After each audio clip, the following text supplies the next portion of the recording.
Hi everyone, today we have a new video review, and as you can see, this time we are going to talk about fresh release from ICM.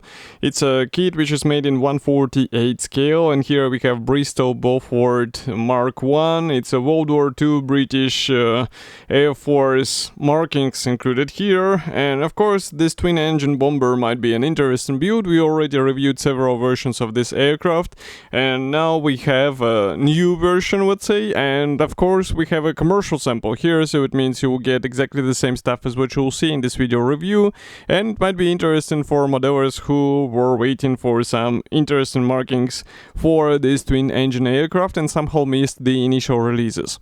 So first of all, you can notice that the box size is I would say typical for ICM large scale release. So here is comparison with my hand. We have quite nice box art, of course.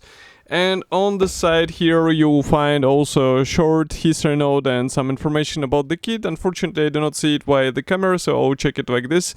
We have 217 parts and wingspan will be 368 millimeters, which is quite large.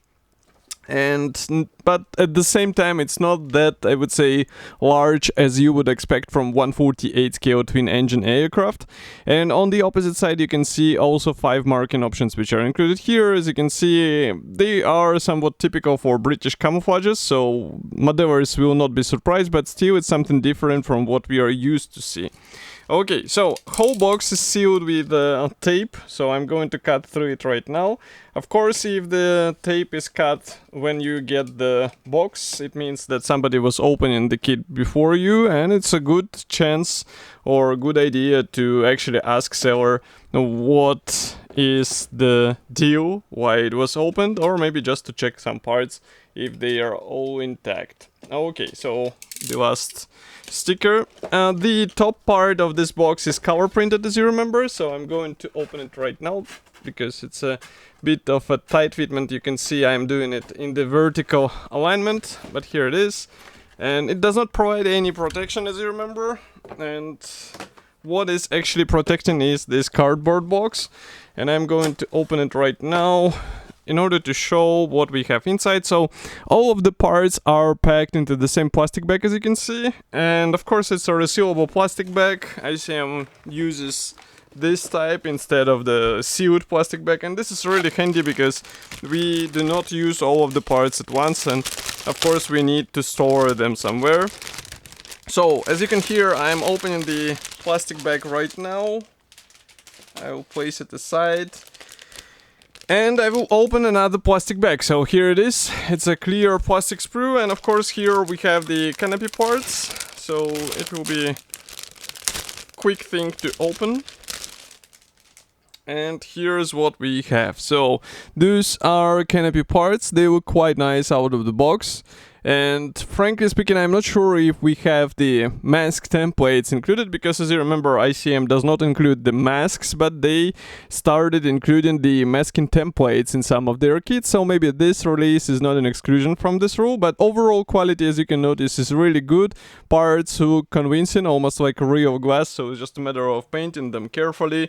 And for some modelers it will be tricky, that's why I recommend to get the masks if you do not get the masking template.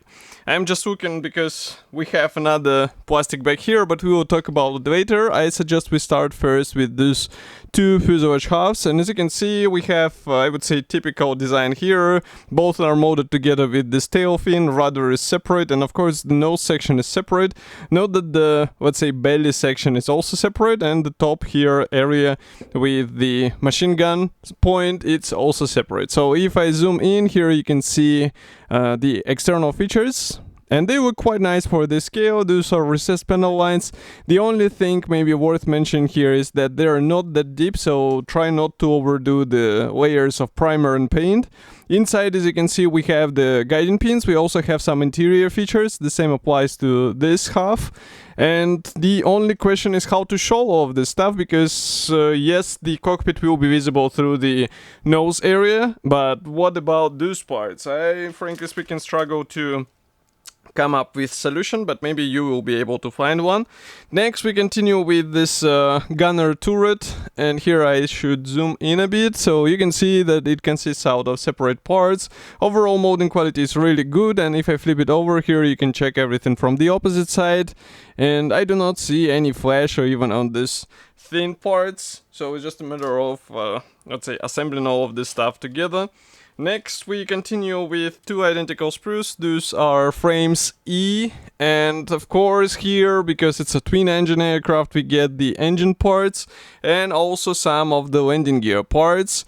As you can notice, the landing gear wheels should be assembled out of two hulls. Engine is surprisingly detailed for out of the box version, so this is definitely good because it should be visible through the engine cowlings, and it's nice to see that manufacturer did not skip on this feature and did not try to push you to get some additional things, and with some careful painting I think you can get a really nice result. There are also some landing gear parts, as you can see, and also here as well.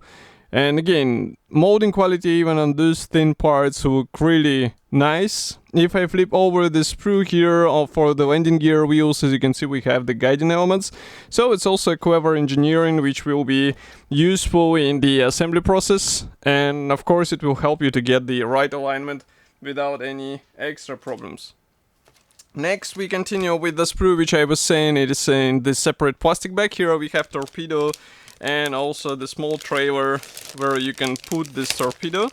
So I guess the final choice is after you, whether you would like to have it in the aircraft or on the trailer, but this kit might be familiar for those who are watching our reviews because I was checking it as a separate kit. Now we have it as a part of today's release, and here you can check the opposite side. So I would say it's a typical Torpedo. Really nice that it's included here, and it is a good thing to probably work on some diorama project as well. Next we have a bigger plastic sprue. As you can notice, it barely fits into the shot, so I will zoom out. So here we have the engine gondolas, this belly panel which I was mentioning, some of the cockpit parts, also those large spars which are needed in order to hold the wing in place, because otherwise it will be really tricky to, let's say, install those large sub-assemblies. And the rudder here, it is molded as a single piece part, as you can notice, which is really cool. And here, by the way, we have also some parts for the flaps as far as you can see, which is also really nice thing. But you will have to choose how you would like to assemble them. I'm not sure if actually manufacturer shows such possibility to drop them, but we will see in the assembly manual. Here we continue with another sprue. We have the tail control surfaces, also some of the wing control surfaces, front, cowlings, cooling flaps, and some of the cockpit parts. Everything looks really nice. And some of the parts are really tiny, as you can see in comparison with my fingertips, but still they are nicely molded. I would say that shows what you can achieve with the modern technologies, and ICM did a nice work here, so it's just a matter of getting all of this stuff together and then painting and weathering it. Next we have the last gray plastic sprue. It's a sprue B, and here we have wing parts. So each side should be assembled out of two hulls. As you can see, we have the separate flaps and separate ailerons, and again, external features, they include the recessed panel lines. So again, they are the same as on the fuselage. So you have to be careful while painting all of this stuff, because it's really easy to lose such details, and it would be a shame to completely cover them and then try to rescribe it again. And here, by the way, you can check those parts from the opposite side. So we have the guiding pins, and this is quite important considering the size of the wing. Next, we continue with the small ad about ICM paints. So this is something what I was mentioning also in the previous videos. This is a really nice product, especially if you are doing the brush and airbrush painting at the same time. So definitely check them out, because they also make the special tailored sets for their plastic kits. So basically you get the plastic kit and the paints necessary for it, and you are good to go. Next, in the assembly manual, we have the decal sheet. So here I will have to zoom in a bit. It's not written here where it was printed, and still the quality looks really nice. We have all necessary symbols, stencils, and even some decals for the cockpit. Obviously there are no decals for the seat belts, so if you would like to have even more features in the cockpit, you should get the aftermarket P, because this accessory will be way more useful. And next we have the assembly manual. So this one is printed in form of large color brochure. Here I have to close the lenses a bit, and okay, so here it is. Assembly manual features the short history note and technical specifications. Also we have the paint numbers, and then we continue with the parts map. So here, as you can see, all of the parts will be used, which is quite surprising, and only those clear parts and some of the minor gray plastic parts will stay aside. So definitely try not to break anything, because otherwise it will be really tricky to fix all of these parts. Assembly process starts with interior of this aircraft, and here I would recommend to think through how you would like to paint all of this stuff, because it might be a bit tricky later to get to some of the areas, especially if you plan to expose the interior somehow. Okay, next we continue with the canopy parts here and also here. So as you remember, we have almost full glass nose section, so that's why we have them as a clear parts. Then the wing gets assembled, and here we assemble the tail wings. By the way, here you can see how the wing is installed onto these large spars. Then we continue with the wing mechanization and the tail surfaces. We install the engine gondolas. Here we work on the landing gear, and next we start working on the engine. So as I said, engine is quite detailed, and as you can see, manufacturer does not show here the assembly option for the open cooling, only the closed one. So it would be a good idea to think through how to expose it on your model. Next we continue with more parts on the lower side of the fuselage. Here we have the landing gear doors and also the bomb bay, which can be assembled in the open door closed position. And note that torpedo should be used only for the marking option 1 and 2. Next we continue with the machine gun. And here you can see the torpedo assembly guide. We have the masking template, so that's really cool. As I said, it's a must-have with such clear sections on the aircraft. And then we can see first two marking options. Next we continue with another pair of markings, and here is one more. So 5 markings in total, as you remember. And overall we have a really nice release from ICM. I think it's as good as the previous versions of this aircraft. Of course, I'll be happy to hear your opinion about this kit. Do not forget to write it here in the comment section below.